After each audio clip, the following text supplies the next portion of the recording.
먼 미국 땅에서 자식들을 잘 키워내고 열심히 사신 여러분들 정말 장하십니다.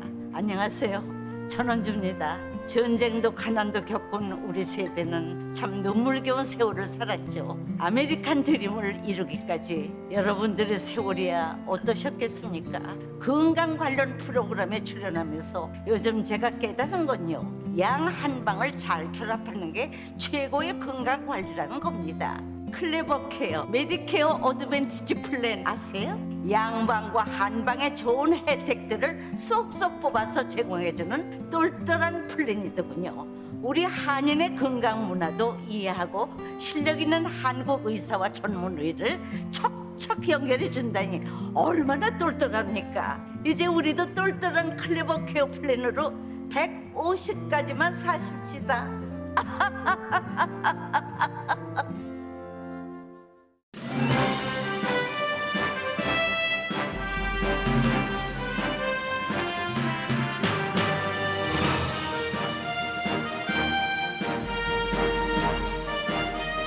마음 따뜻한 5월, 건강하고 행복하세요. 라디오 서울이 함께합니다. 강혜신의 오늘의 미국.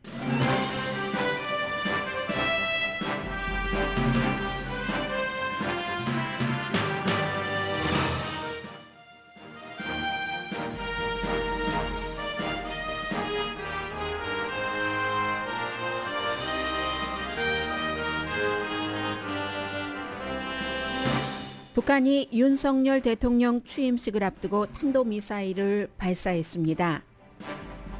미국인의 아시아계에 대한 신뢰가 크게 내려갔습니다. 아시아계 미국인이 미국보다 모국에 더 충성한다고 믿는 미국인이 2021년 20%에서 2022년에는 33%로 늘어났습니다. 문제는 정치인들 때문입니다. 트럼프 전 대통령이 지지한 후보가 오하이오주 공화당 상원 예비선거에서 승리했습니다. 재선에 실패한 트럼프 전 대통령이 1년 반이나 당과 당 소속 유권자를 장악할 수 있다는 게 증명됐습니다. 민주당의 오하이오주 클리블랜드 연방 하원 의원 예비선거에서는 버니 샌더스 의원이 지지한 진보 민주당 후보가 지고 바이든 대통령이 지지한 중도 성향 현 의원이 이겼습니다. 연방 대법원의 낙태 판결 초안 유출 이후 하루 만에 어느 당에 이득이 되는지와 상관없이 정치 환경이 뜨거워졌습니다. 보수는 누가 이 초안을 유출했는지 벌 줘야 한다고 소리치고, 진보는 보수 대법관들의 뻔뻔함이 하늘을 찌른다고 비난합니다. 초안대로라면 여성의 낙태권에서는 콩고가 미국을 앞설 수 있는 이 상황에 대해 바이든 대통령은 오늘 아침 여기서 끝나는 게 아니라 사생활 보호권 침해의 시작이라고 경고했습니다. 바이든 대통령은 미국의 우크라이나 지원은 G7 정상들과 이번 주에 다시 논의를 해서 러시아 추가 제재로 이어진다고 밝혔습니다. 트럼프 대통령 당시의 국토안보부 장관 대행이 2020년 러시아 선거 개입 보고서 발표를 2번이나 연기했다고 국토안보부 감사 결과 밝혀졌습니다. 연방준비제도가 오늘 이자율 인상과 채권 보유 줄이기를 발표한 뒤에는 연준의 본격적인 경제 지원 줄이기가 시작돼서 일반인도 느끼게 될 것으로 보입니다. 포춘 잡지가 선정한 500대 기업의 새로운 이사 가운데는 여성이 45%로 역대 최고치입니다. 인종적으로는 흑인 이사가 최근 크게 늘어났고 히스패닉과 아시아계 이사는 무척 작습니다. 여러분 안녕하십니까? 오늘의 미국 강혜신입니다. 지금부터는 이제 한국의 대통령 취임식 그리고 이제 미국의 예비선거가 시작됐기 때문에 한국도 대통령이 취임하자마자 바로 그 지방선거가 있고요. 또 그 지방선거에 공화당이 아니라 국민의힘, 말하자면 미국식으로 예비선거에 나갔던 안철수 후보와 그리고 아주 작은 표 차이로 윤석열 당선자에게 지고만 이재명 전 그 경기지사가 출마하느냐 마느냐 그게 이제 곧 발표가 될 것 같죠. 그런 부분이 있으니까 당연히 미국에 살고 있는 한국인들이 관심을 가질 수밖에 없고 그런 부분에 대해서 잠시 뒤에 광고 들으신 뒤에 미국인들은 어떻게 생각하느냐 하는 조사는 전해드리겠습니다. 그러니까 북한도 이에 가만히 있지 않고 그리고 미국은 어제 처음에 연방대법원에서 1973년도에 연방법으로 여성의 그 낙태 권리를 보장한 그 로 앤 웨이드 이것을 뒤집으려고 한다 하는 초안이 나온 뒤에 예상했었던 것보다 훨씬 심각한 대립이 지금 시작이 됐습니다. 당연히 공화당과 민주당 사이의 대립이고요. 그리고 이 같은 것을 맨 앞에 나가서 보여주는 사람들은 전부 유권자입니다. 물론 젊은 여성들이 무척 많습니다. 이런 모든 것들이 선거와 연결이 되기 때문에 지금 한국에서도 새로운 정부가 시작이 됐고 미국은 이제 곧 새로운 각 지방 정부마다의 정책이 펼쳐질 그럴 선거가 시작돼서 굉장히 주목이 됩니다. 별로 특별한 내용은 없습니다. 그러나 먼저 잠깐 리뷰를 해드리자면 북한이 탄도미사일로 보이는 것으로 뭐 확신을 한다. 지금 뭐 일본에선 그렇게 발표를 했습니다. 탄도미사일로 보이는 그런 미사일을 동해상으로 발사했습니다. 그런데 이게 미국을 겨냥한 게 아니라 말하자면 한국을 겨냥한 거죠. 거리를 굉장히 짧게 해서 로스앤젤레스 시간으로 어제 저녁 8시 3분이었습니다. 평양 인근 순안에서 발사해서 292마일을 비행을 했고 고도는 485마일. 북한과 일본 사이의 그 바다에 떨어졌고 이달이 아니라 올해 들어서 14번째입니다. 그리고 윤석열 대통령 당선자 취임 엿새 전입니다. 국방부는 그냥 간단하게 뭐 동해로 그렇게 했다 하고 했고 일본이 탄도미사일 가능성을 강하게 시사했고 그런 것으로 보입니다.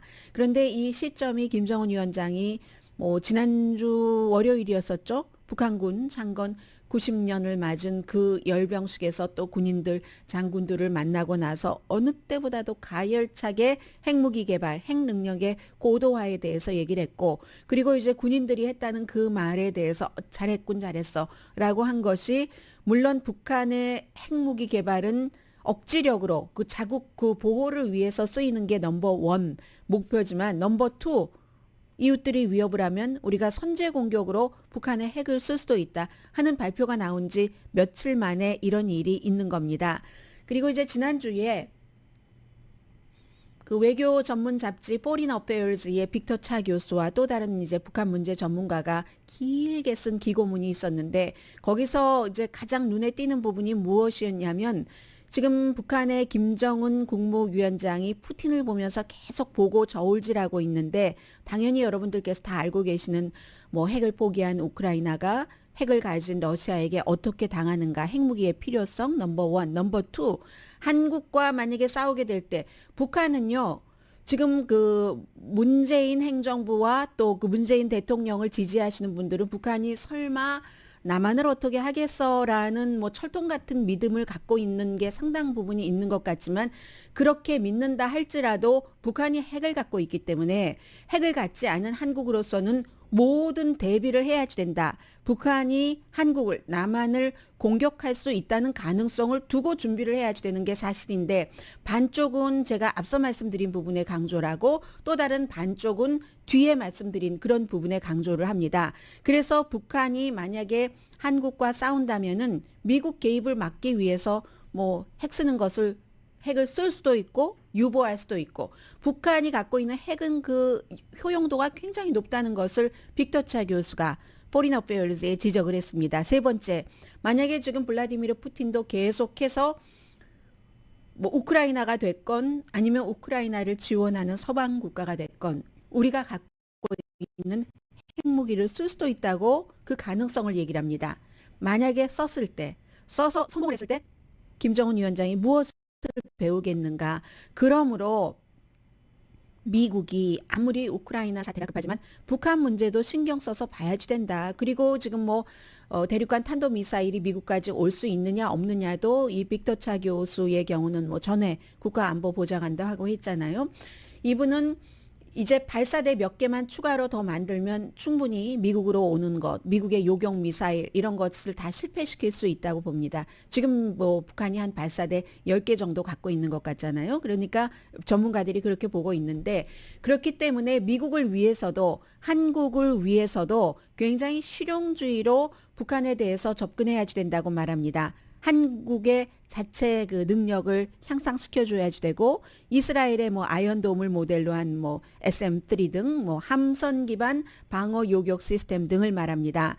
그리고 미사일 방어에 관한 앞으로는 이게 되겠죠. 문재인 대통령은 그 당시에 그 일본과 여러 가지 문제가 있었기 때문에 역사적인 문제, 무역 이런 분쟁이 있었기 때문에 북한에 관한 정보 교환하는 것 안 하겠다 하고 엄포를 놨던 적이 있습니다. 그런데 이 빅터 차 교수는 포린 어페어스에 기고한 기고문에서 어떤 형태로든 모든 국가 3개국이 미국, 일본, 한국이 완벽하게 북한에 관한 정보를 갖고 있지 않으니까 다다익선 많은 정보를 서로 공유하는 게 좋다. 이 점을 강조를 했고요. 그리고 이 강대국 수준의 핵 지위를 이루기 위해서 지금 북한이 개발도 하고 또 협상할 때 쓰기 위해서도 하는데 아직 핵 문제에 있어서 강대국은 아니지만 작은 강대국 정도로는 봐줘야지 된다. 북한에도 집중해야지 된다. 이렇게 그 지적을 한 게 있고요. 이래서 이제 그 북한과 한국이 지금 이런 분위기라고 말씀을 드리고 미국의 연방 대법원이 보수 대 진보가 6대 3입니다. 보수에는 존 로버츠 연방 대법원장까지 포함을 해서요. 바이든 대통령이 오늘 아침에 이게 초안 나온 것 보니까 미국인들 연방법에 따라서 낙태가 이제 합법화가 돼 있기 때문에 24주일 임신이요. 그 정도까지는 그게 많이 적용이 됐는데 최근에 주정부마다 이 낙태를 뭐 6주일, 뭐 15주일 안으로 제한을 한다던가 이런 것들이 많이 만들어지고 있는 상황에서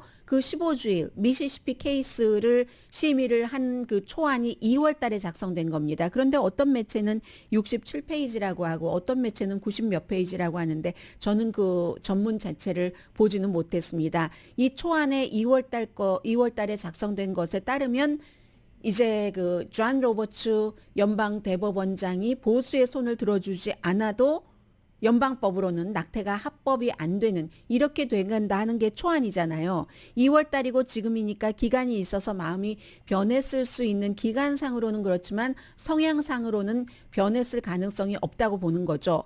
이 문제에 대해서 이제 어제도 바이든 대통령이 얘기를 했고 오늘도 역시 그 마찬가지로 이것은 여기에서 끝나는 것이 아니다. 여러 가지 이제 말하자면 뭐 민주당이 얘기하고 있는 거, 민주당이 꼭 아니더라도 다른 사람들도 지적하고 있는 여러 가지 그 사생활 보호법 같은 것들이 있죠.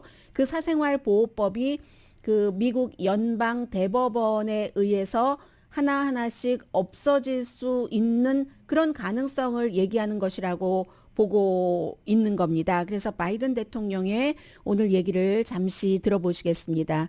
조 바이든 대통령입니다. What are the next things that are going to be attacked? Because this MAGA crowd is really the most extreme political organization that's existed in American history, in recent American history.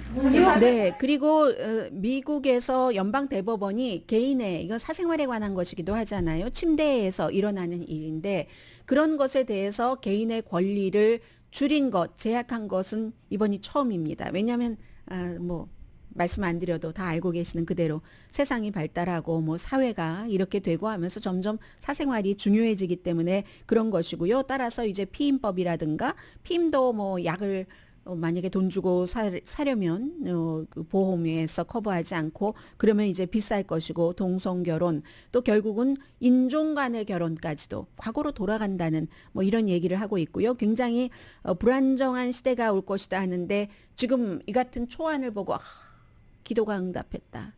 하느님이 그 답을 해주셨다라고 얘기하는 측도 있고 그 반대의 측도 있습니다. 서로 어제 연방 대법원 앞에 모여서 시위하고 뿐만이 아니라 뭐 로스앤젤레스, 워싱턴 DC 대도시에서는 정말 대단한 시위들이 있는데 이 같은 환경이 정치 환경을 이 낙태 이슈가 꼭 아니더라도 이제 딱 그 몰려가는 그런 것들이 있잖아요. 누구에게 이득이 될지 모릅니다. 공화당에 될지 민주당에 될지는 모르지만 뭐 그런 것으로 2022 2022년 중간선거의 분위기를 확 띄울 수 있고, 물론 이러한 것에 대해서 뭐 애리조나라든가 펜실베니아라든가 일부 주에서는 여러 가지 상황을 보면 주지사 선거에 굉장히 영향을 미치겠다 하는 것이 분명해지지만, 나머지 정치적으로 그 결과가 어떨지는 알 수 없는 그런 상황도 있습니다. 뭐 미시건, 위스콘신, 조지아 주에서는 주지사 선거에 영향을 미치겠죠.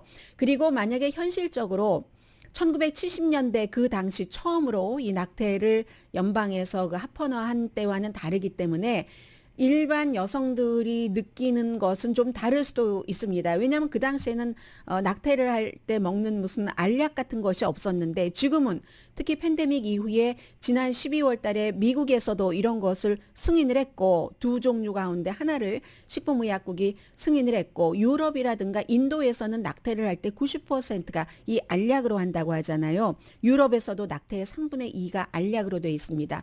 굉장히 안전하다고는 하지만 그렇지 않은 사람도 있고, 또 뭐 처방전을 받아야 되는 것도 있고, 의사가 개입돼야 되는 것도 있고 하는데, 이렇기 때문에 70년대와는 여성들이 생활할 때는 달라질 수도 있다. 미국에서도 지금 뭐 낙태의 한 40% 정도가 최근에는 이 알약으로 된다고 하는데, 그런데 문제는 낙태 자체를 불법으로 하는 것처럼 이렇게 법이 만들어지고 나면 여기에 대한 것도 또다시 제동이 걸려 들어가겠죠. 뭐 비용도 뭐 일반으로 낙태할 때 한 $500에서 $800, 이 약으로 할 때는 한 $200 정도가 될 텐데, 그래서 영향을 받지 않을 것이다. 그런데 말씀드린 것처럼 저도 모순되는 얘기를 했잖아요. 이것도 또 법이 제한을 할 것이다. 하지만 인터넷 시대이기 때문에 이 같은 약 같은 것을 해외에서 살 수도 있고, 그리고 또 캘리포니아주나 다른 주처럼 점점 더 강하게 낙태권을 유지하면서 다른 주에서 돈 있고 시간 있는 여성들은 캘리포니아주 같은 데로 와서 낙태를 할 수도 있고 해서, 그 실제적인 것이 큰 영향이 1970년대만큼은 아닐 수도 있다는 겁니다. 그런데 기본적으로는요, 미국이 이 점에 있어서는 여성의 낙태 권리에 대해서는 콩고보다도 뒤떨어지는 나라가 된다니까요. 그렇게 될 경우, 그리고 무슨 남미의 카톨릭 국가보다도 훨씬 뒤처지는 나라, 법원이 개인의 권리를 이렇게 뒤집는다고 하면은 뭐 현대사에서 처음 있는 일이고, 사무엘 얼리또 이 초안을 쓴, 제가 어제 중간에 들어보니까 다시 들어보니까 닐 고서치라고 말씀을 드렸는데요. 사무엘 그 얼리또죠. 전에 굉장히 가장 그 보수적인 클리어런스 토마스 그 다음으로 보수적이라고도 할 수 있고, 이 민주당의 대통령을 무척 싫어해서 오바마 전 대통령이 국정연설할 때는 딱 노려보고 뭐라고 말하고 하는 것이 국정연설장에서 법복을 입었는데 카메라에 잡히고 한 이 사무엘 얼리또 이 대법관 같은 경우는 낙태를 범죄로 하는 1825년도에 미국 그 주법도 쭉 이 초안을 작성을 했으니까요. 대표로 그런 것들도 쭉 그 작성을 했답니다. 그러면서 근거를 가지고 오는 건데, 지금이 1825년도는 아니죠. 아무튼 사무엘 얼리또 대법관은 처음부터 대단히 잘못된 것으로 미국에 큰 피해를 입혔기 때문에, 이것도 연방 대법원에서 항상 이런 것을 판결을 내릴 때는 역사적인 판례에 따라서 라는 것을 많이 쓰는데, 그 역사적인 판례가 틀렸다는 거죠. 1992년도에도 또 한 번 그 로앤 그 웨이드가 또다시 이제 그 케이스로 바뀌어서 법이 또 이제 보충이 됐었으니까, 그런 것이 있기 때문에 만약에 지금 어린 손녀, 어린 딸이 있는 부모님이라면 지금은 상관없지만, 그 딸이 커서 여러 가지 뭐 대학이라든가 가정적인 문제라든가 남자와의 관계라든가 해서 아이를 낳아서 키울 자신이 없다라고 임신 초기에 생각을 한다 할지라도, 그게 그 선택대로 되지 않을 수가 있는 콩고보다 그 점에 있어서는 뒤처지는 나라가 될 것이다 하는 것이 되고요. 공화당은 뭐 잘했군 잘했어 스타일이고, 그리고 누가 그것을 유출을 했단 말이야. 유출해서 사람들 시위해서 뭐 연방 대법관 마음 바꾸라고 하는 거지. 그 공화당은 그렇게 얘기를 하고 있고요. 민주당에서는 그러니까 다 나가서 우리가 투표를 해야지 돼라고 하지만 아직 최종적인 결정은 아닙니다. 어제 그 존 로버츠 연방 대법원장이 이건 배신 행위야 하면서 그 연방 대법원의 마샬에게 조사하라고 했다고 하고, 최종 결정 아니라고 했지만, 그리고 실제로 바뀔 가능성이 전혀 없는 건 아닙니다. 왜냐하면 과거에도 그 92년도인가요? 90년대 초에 다시 70년대에 만들어진 이것을 없애려고 공화당은 계속 없애려고 했으니까 그런 것을 하려고 할 때 앤서니 케네디 스윙보로였잖아요. 그 사람이 마음을 중간에 바꿔서 이 낙태법이 지켜진 거거든요. 그런데 앤서니 케네디의 자리를 브렛 캐버나우가 들어갔죠. 젊은 남성. 특히 캘리포니아주 북가주에 있는 교수와 어렸을 때 그 교수를 그 파티하면서 강간했다 하는 그것으로 청문회 할 때 굉장히 힘들었었던, 그리고 청문회를 전후로 해서 연방 상원 의원들을 방문하고 할 때는 이 낙태법 바꾸지 않겠다고 얘기를 했다는 거잖아요. 그래서 그에게 많은 기대를 걸고 있었던 민주당이 있죠. 그러나 지금은 90년도에 다시 이것을 없앨까 할 때는 앤서니 케네디라는 스윙보로가 있었기 때문에 연방 대법원에 가능했는데 지금은 그렇지 않을 것이다. 이 브렛 캐버나우가 자신의 그 상원 의원들에게 했던 말을 지키지 않을 것이다라고 많이 보고 있는 거고요. 그러나 봐야지 않은 일이죠. 해서 그런데 애틀란틱에 한 교수가 플로리다 스테이트 유니버시티의 법대 교수네요. 메리 지글러 교수가 뭐라고 썼느냐면 연방 대법원이 이 낙태를 마치 불법화하고 그것을 불법화한다기보다 정부로 돌리는 70년대 이전으로 주정부로 돌리면 주정부에선 즉시 26개 주에서 낙태가 이제 불법이 되니까는요. 그런 것을 하리라고 예상은 했지만 이 브렛 캐버나우가 들어오고 에이미 코니 베럿이 루스 베이더 긴스버그 진보적인 대법관의 자리를 차지했을 때 예상이 됐지만 예상이 됐어도 너무 뻔뻔하다고 얘기를 하는데 왜냐하면 속도가 너무 빠르지 않느냐. 그게 바로 진보 대법관인 소니아 소토마요르가 했다는 얘기인 거죠. 이렇게 빨리 대법원이 바뀌면서 이 사람 멤버가 바뀌면서 이 낙태 불법 이렇게 돼버리면 누가 연방 대법원을 정치적으로 움직이지 않는다고 믿겠는가 하는 그 얘기요. 그 속도의 빠름이 너무 대담해서 뻔뻔스럽다. 보수 그 연방 대법관들은 이런 생각을 하고 그쪽으로 추진하고 있는 것뿐만이 아니라 그 과정을 무척 즐기는 것 같다. 정치인과 다른 바가 무엇인가. 그리고 이제 꼭 이걸 안 해도 됐었는데 하급법원의 여러 가지 그 조치에 따라서 구태여 한다고 하고 그리고는 이제 이것을 그렇게 없애니까 이 보수의 다수는 지금 기다리지도 않고 영혼도 없다. 제 얘기가 아니라 이 플로리다 법대 교수의 얘기입니다. 잡지 애틀란틱의 기고문을 쓴요. 그래서 현실적으로는 3,600만 명의 가임 여성이 미국의 이제 26개 주 그 이상이 될 수도 있겠죠. 임신 그 낙태에 대해서 권리를 그 상실하고요. 이제 이렇게 얘기한 사람도 있습니다. 그 애틀란틱의 또 다른 그 기자입니다. 미국 생활은 지금부터는 이제 박스 뉴스에서 이렇게 미국이 전통적으로 가야 돼. 막 이렇게 딱 정해주는 그것에 따라서 그리고 또 역시 거기에 발맞추는 연방 대법관들에 따라서 인도가 될 것이다 라고 얘기를 하고 있는 겁니다. 그러나 지금 보면은요 반발이 정말 만만치 않습니다. 결국은 이제 전체적으로 그 정치에 대해서 어떤 그 반대하는 또 연방 대법원에 대한 신뢰는 이미 땅으로 떨어졌고 그런 운동이 나타날 것이고 그리고 과거에 수십 년 전에 누렸던 그 같은 권리를 수십 년 뒤에 누리지 못하게 된다는 것도 알게 됐고요. 그러나 이에 비해서 월스트리트저널은 애틀란틱과는 반대되는 사설을 실었습니다. 뭐라고 얘기를 하냐면 굉장히 사무엘 얼리토의 초안이 사려 깊고 신중한 초안이었다라고 하면서 누가 이걸 유출시켰는가. 아주 이거 진보 측에서 했을 거야 라고 씁니다. 왜냐하면 진보 측에서 막 분위기 일으켜서 사람들 마음 바꾸도록. 그러나 보수 측에서 했다는 사람도 있습니다. 바꾸지 못하도록. 지금 이렇게까지 발표됐는데 누군가가 바꿨다 하면은 나중에 그 사람은 보수의 공공의 적이 되니까 연방 대법원 그런 얘기도 있지만 월스트리트저널은 진보가 그렇게 됐다 하면서 진보는 이 연방 대법원들이 지명자였을 때는 상원 의원들에게 거짓말하고 대법관이 된 뒤에 이렇게 한다고 비난을 하면서 야 이거 대법관을 위협하는 거다. 월스트리트저널의 사설입니다. 하면서 선거 주제를 지금 바꾸고 있네. 비틀고 있네. 낙태 쪽으로 연방 대법원은 이런 정치적인 움직임에 신경 쓰지 말고 법에 집중해서 지금 하던 대로 해라. 월스트리트저널의 사설입니다. 하면서 이런 얘기까지 했네요. 일부 낙태 지지 광신도들은 판결을 막기 위해 폭력 행위를 저지를 수도 있다. 월스트리트저널처럼 1800년대에 만들어진 신문의 사설치고는 너무 그 가설이 좀 심하지 않은가 생각은 듭니다. 그리고 역효과가 날 수가 있다. 압력을 받고 시들었다는 비난을 받을 수 있으니 그대로 가야지 된다.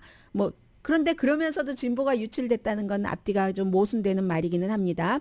어쨌든 이 같은 판결이 나온다 하더라도 낙태를 없앤다는 게 아니다. 주의 권리를 주는 것이다. 심오한 도덕적인 문제다. 민주주의에서 이런 심오한 도덕적인 문제는 국민에 의해서 논의되고 해결될 것이다. 이게 이제 국민이 뽑은 각 주정부의 정치인이 하겠다는 그런 것이고요. 그러나 이 월스트리트저널과 같은 생각 또 반대의 생각이 너무나 지금 첨예하게 대립을 하고 있기 때문에 아주 2022년도에 그 선거가 지금으로서는 뜨거워질 것처럼 보입니다.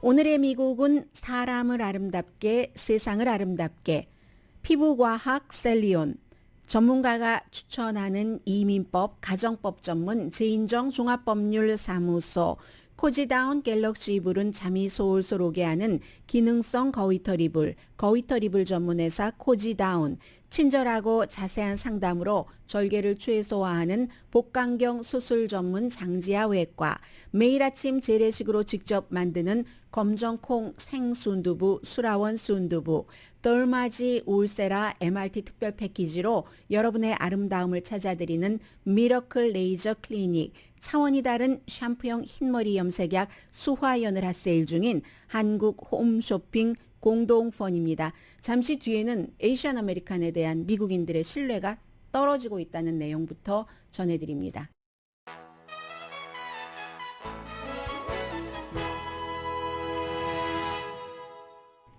라디오 서울 방송 오늘의 미국 듣고 계십니다. 왜 오늘의 미국에서 예비선거부터 이제 조금씩이라도 여러분들께 전해드리는가 하는 그 이유에 대한 답이 되겠습니다. 아시안 아메리칸에 대한 미국인의 불신이 높아지고 있다는 게 두 군데의 비영리 단체에서 아주 광범위한 그 미국 사람들을 통해서 조사한 결과입니다. 첫 번째는 미국인을 변화시키기 위한 그 아시아의 연합.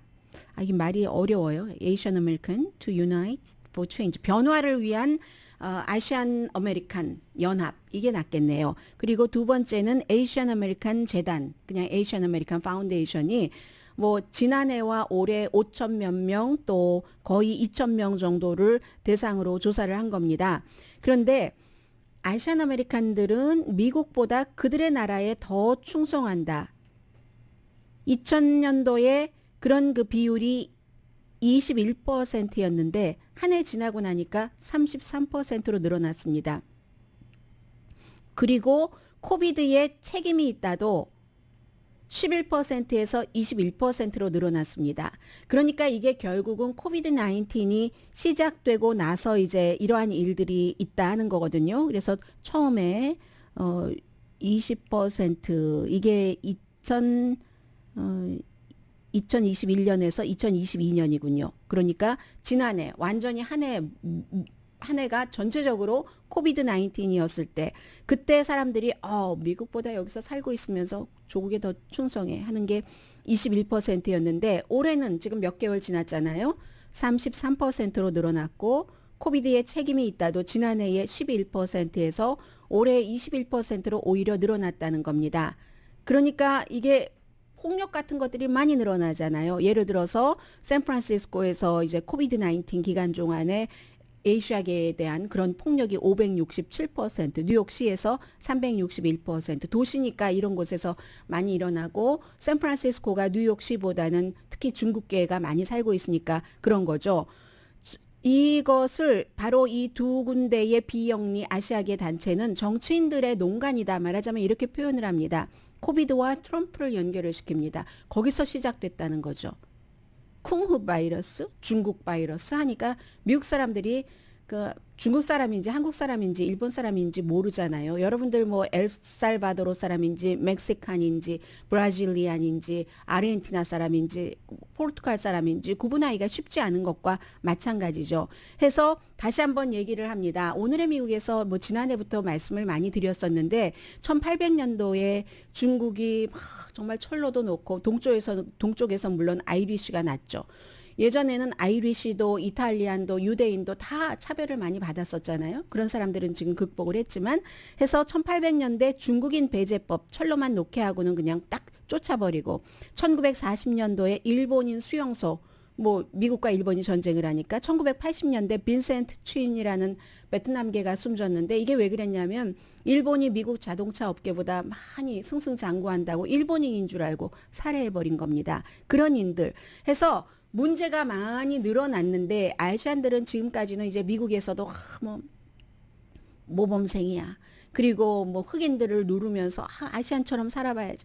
그러니까 아시안계를 흑인이 미워할 수밖에 없도록 그렇게 정치인들이 과거에 그렇게 조장했었던 것을 코비드 19을 가지고는 반중국 정서로 아시아 전체를 뒤덮어버린다는 거죠. 희생양으로 삼는다는 거죠. 그 사회에서 정치인들이 뭔가를 이끌어가려고 할 때 뭔가 그 블레임하는 요소가 있어야지 되는데 소수인종끼리 백인은 쏙 빼고 그런데도 아직도 그러한 것을 못 느끼는 사람이 있으므로 정치인들을 조심해야지 된다. 중국에 대한 공격한다고 좋아하시는 한국 분들 많습니다.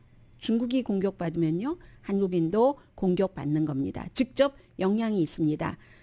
그런 것들 말씀드리고요. 그렇기 때문에 선거 같은 것에도 적극적으로 참여를 하고 문제가 있을 때 내가 언제 미국에 살면서 차별을 당했지 나 한 번도 그런 시선을 느껴본 적이 없어 하면서 뭔가를 과시하려고 한다기보다는 그런 일이 있었으면 말을 안 해도 될 때는 안 해도 되죠. 그러나 적어도 그런 시선을 느끼면서도 그런 차별을 당하는 사람들이 네가 못났으니까 당했지 하는 식으로 서로가 서로에게 손가락질은 하지 말아야 되는 거죠. 그리고 투표에 참여해야지 되는데 보통 미국에서 재선에 실패한 대통령은 쏙 들어가서 숨습니다. 재선에 실패한 대통령뿐만이 아니라 재선에 성공하고 임기를 끝낸 대통령도 그 다음 대통령이 들어오면은 예의상으로도 그렇고 그리고 그래야 국가에 좋으니까 가만히 있죠. 입 다물고 나갈 때도 그렇고 나가서도 그렇고 그건 큰 교회의 훌륭한 목사님께서 내가 나간 뒤에 후임 목사가 일 잘하게 하기 위해서 아무 말도 안 하고 나는 숨는다 하는 것과 똑같은 겁니다. 그런데 트럼프 전 대통령은 그렇지 않습니다. 나가기 전에도 후임자를 욕했고 나가고 나서도 열심히 욕하고 있고 그런데도 공화당에서는 재선에 실패했고 하는데 트럼프 전 대통령이 지지하는 후보가 어제 아주 중요한 선거에서 이겼습니다.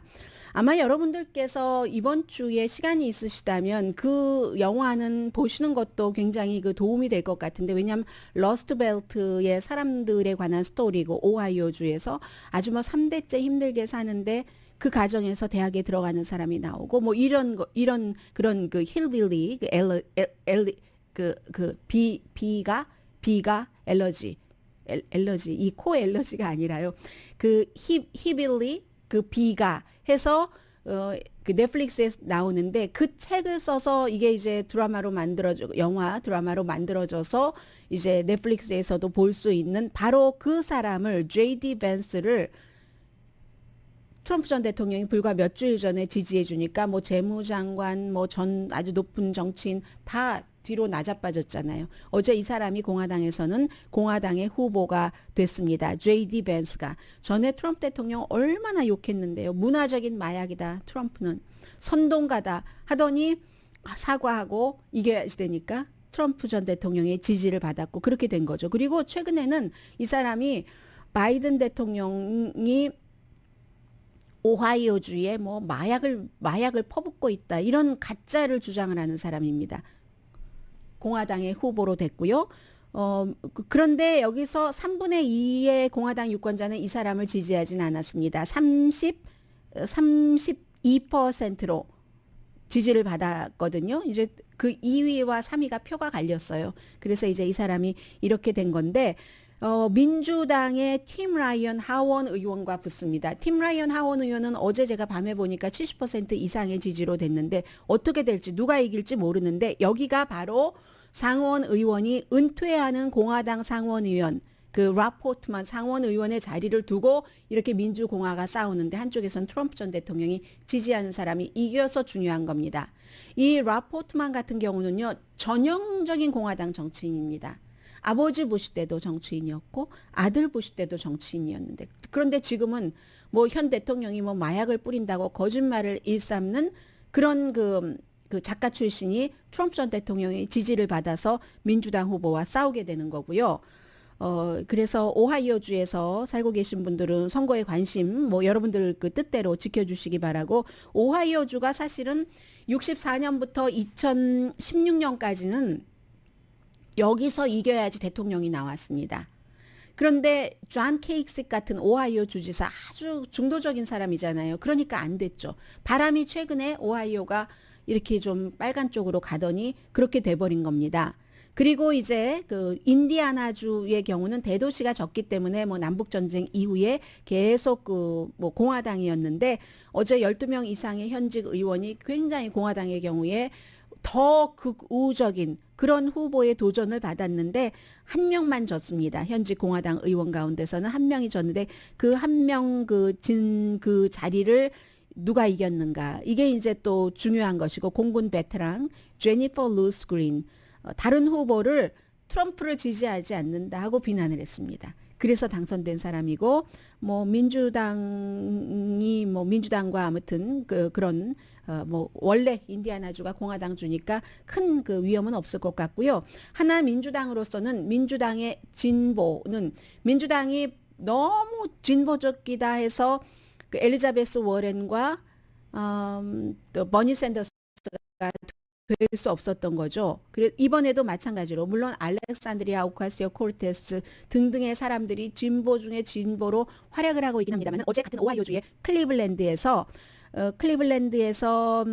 현 의원이 바이든이 지지를 했습니다. 그리고 일부 뭐 진보적인 하원 의원도 지지를 했는데 그 현 의원이 진보의 기수인 버니 샌더스가 지지를 한 니나 터너 전 상원 의원이 그 실패를 했습니다. 그러니까 이것은 민주당은 아직도 너무 극좌보다는 중도 쪽을 그 좋아하고 있다. 이렇게 볼 수 있는 거고요. 지금부터 6월 말까지 적어도 일주일에 2번씩 이렇게 주에서 예비선거가 치러지거든요.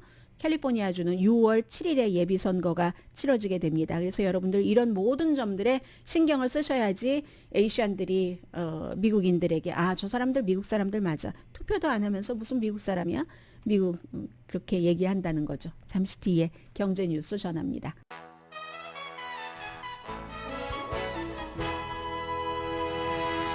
라디오 서울방송 오늘의 미국 듣고 계십니다. 오늘 오후의 탑뉴스는 당연히 이제 11시 로스앤젤레스 시간으로 11시 30분에 연방준비제도가 새로 잘 그 보수한 그 건물에서 새로 고친 건물에서 2년 만에 처음으로 페이스 투 페이스 기자회견을 하죠. 이자율 인상 여부 같은 것을 발표하고 난 뒤에 그 뉴스가 될 겁니다. 뭐 당연히 현재로서는 0.5%라고 하고 있고 그것도 2000년 이후에 가장 많은 폭을 올리는 거니까요. 6월과 7월에도 0.5% 올릴 것이라는 그 암시를 주는가 신호를 주는가 이게 지금 주목을 하고 있는 거고요. 와일드 카드죠. 0.75%는 현재로서는 0.75%라고 보는 사람보다는 0.5%로 보는 전문가가 많습니다. 좀 해보고 0.25에서 0.5% 간 것도 막 뛴 건데 몇 개월 보고 안 되면 0.75%로 한다. 그리고 목표 자체는 올해 2%라고 보는 사람들도 있고 2.75%라고 이자율 인상 보는 사람들도 있습니다. 그 다음에 이제 밸런스, 한국말로는 이제 대차 대조표라고 하잖아요. 9조 달러 정도 사들인 국채를 어떻게 할 것인가. 더 이상은 사지 않는다. 축소할 준비. 그렇게 되는 경우 장기 모기지 뭐 융자금도 오르고 그러면 주식시장 활기는 별로가 될 테고요. 얼마나 빨리 하느냐가 중요하죠. 600억 달러 재무부 빚, 350억 달러 모기지 빚은 이제 만료되도록 하고 팔기까지 한다는 암시를 오늘 할 것인가. 그리고 세 번째는 연착륙이라고 사람들이 얘기를 하죠. 미국 말로는 소프트 랜딩. 이렇게 이자율을 올리는데 물가 침체 없이 물가만 잡는, 인플레이션만 잡는 게 가능한가? 관리 가능한가? 이런 거죠. 연준은 뭐 그 인플레이션을 연준이 좋아하는 계산으로 맨 위에 떼고 밑에 떼고 해서 6.6% 정도로 잡거든요. 3월 달에. 그래도 목표의 3배가 넘잖아요. 2%가 목표니까.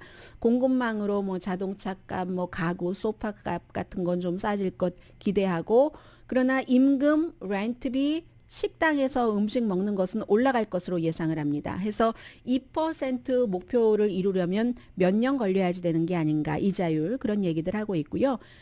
그렇기 때문에 이 소프트 랜딩, 침체는 되지 않으면서 물가 인상은 잡는, 이것은 스킬이 있어야 되지만, 연준의 뭐 여러 가지 보고 데이터를 보고 이때 이렇게 한다 하는 것도 있어야 되지만 운도 따릅니다.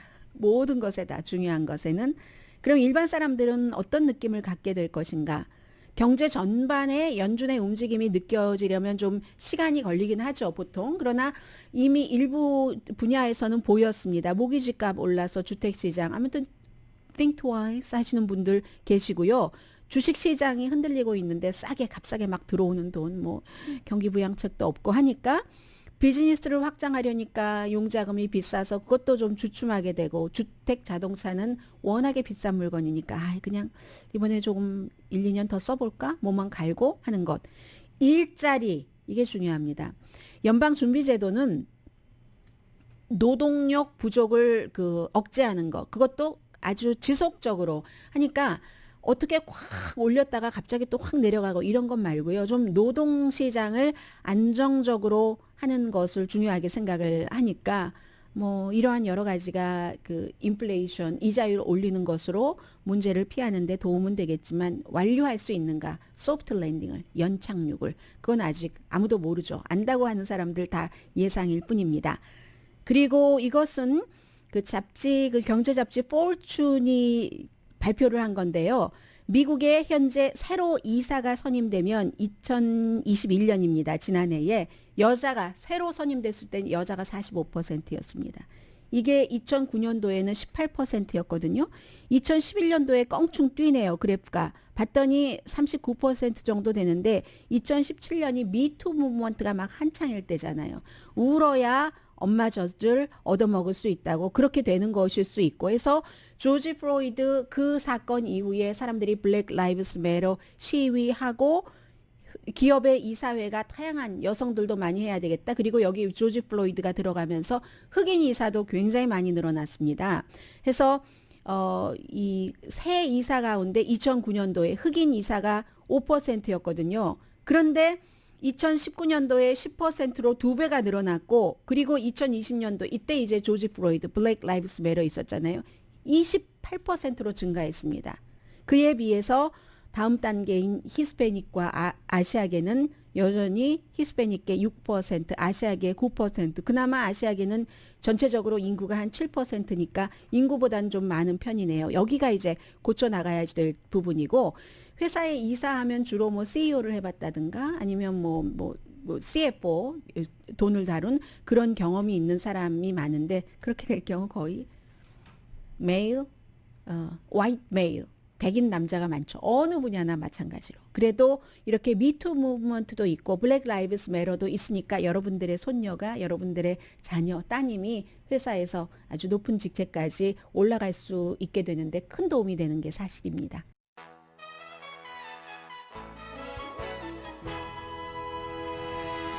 라디오 서울방송 오늘의 미국 듣고 계십니다. 이 내용 간단히요. 트럼프 전 대통령의 국토안보부 장관 대행이 최드 울프가 장관이었을 때 2020년도 막 선거 치르고 그럴 때 국토안보부에서 이게 자체로 감사한 결과거든요. 러시아가 미국 선거에 개입을 하고 있다. 이 같은 보고서를 적어도 2번이나 발표를 늦추라고 했고, 그러면서 트럼프 전 대통령이 나쁘게 보일 수가 있다. 트럼프 전 대통령 캠페인에 해가 될 수 있다. 이런 얘기도 했다고 하고요. 이 장관 대행은 오늘 악시오스의 인터뷰를 하는데 아니다. 그 당시에 그 보고서 자체가 전문성이 떨어져서 그랬고, 그리고 증거 있는가? 내가 그렇게 얘기했다는 게 뭐 이런 내부 고발자를 오히려 비난을 했습니다. 우크라이나에 대해서 좀 말씀드리면, 벨기에 총리가 지금 유럽이 완전히 러시아에서부터 오일 수입하는 것을 멈춰야지 된다. 푸틴이 이렇게 잔혹한 침략을 했는데 철저하게 벌을 받아야지라고 얘기를 했고 결국은 원유는 6개월 이내에 금지, 또 정제된 상품은 연말에 금지하는데 뭐 슬로바키아라든가 아니면 헝가리 같은 경우는 특수성이 있기 때문에 좀 융통성을 준다고 하고요. 또 우크라이나 군인이 쓰는 군인이 쓰는 미사일을 만드는 공장에 간 바이든 대통령이 독재와 민주주의 사이에서 민주주의를 지키는 사람을 위해서 여러분들 일하는 분들입니다. 라고 얘기를 했고 오늘 아침에는 G7 국가들과 논의를 해서 러시아에 대해서 이제 추가로 지원을 할 것이다 하는 발표를 했습니다. 그리고 우크라이나 옆에 있는 몰도바는 지금 완전히 불침번 지키고 있죠. 러시아의 침공 혹시 있을까 해서요. 오늘의 미국은 세상을 아름답게 사람을 아름답게가 먼저였습니다. 피부과학 셀리온. 전문가가 추천하는 이민법 가정법 전문 제인정 종합법률사무소 코지다운 갤럭시 이불은 잠이 솔솔 오게 하는 기능성 거위털 이불, 거위털 이불 전문회사 코지다운, 친절하고 자세한 상담으로 절개를 최소화하는 복강경 수술 전문 장지아 외과, 매일 아침 재래식으로 직접 만드는 검정콩 생순두부 수라원 순두부, 덜맞이 울세라 MRT 특별 패키지로 여러분의 아름다움을 찾아드리는 미러클 레이저 클리닉, 차원이 다른 샴푸형 흰머리 염색약 수화연을 핫세일 중인 한국 홈쇼핑 공동펀이었습니다. 10시에 좋은 아침 좋은 하루 방송됩니다. 이 스타벅스가요 직원들 그 임금을 올리는데요. 노조 가입하는 거 찬성하는 그 스토어는 올리지 않는답니다. 강혜신이었습니다.